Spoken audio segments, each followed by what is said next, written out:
Question 5 is just to sketch the IV graphs for a filament lamp, diode, and resistor.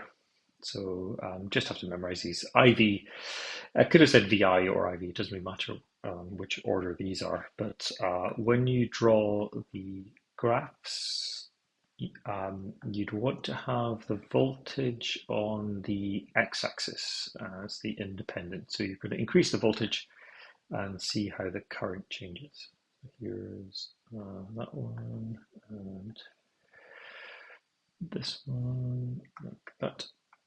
So I'll start with the filament lamp. So typical, you've got voltage on the x-axis, current on the y-axis. So I'll just put these in here for this one and that one. So for the filament lamp, it's got this kind of shape. It starts off linear and then curves like this. It also does so in the x direction as well, so negative x direction.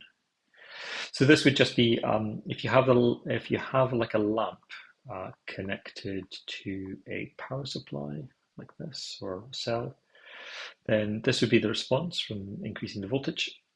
If you flipped the cell the other way around, so that was negative, that was positive, you would just get this side of the graph. So that's just negative voltage and that's positive voltage. That's the IV graph.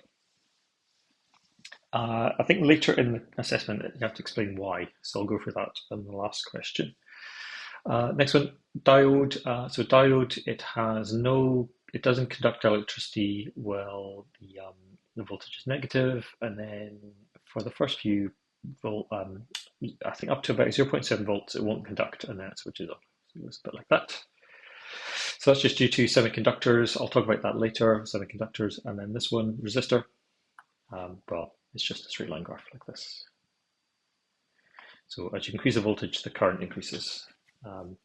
So the filament lamp is actually, it's just a high resistance resistor.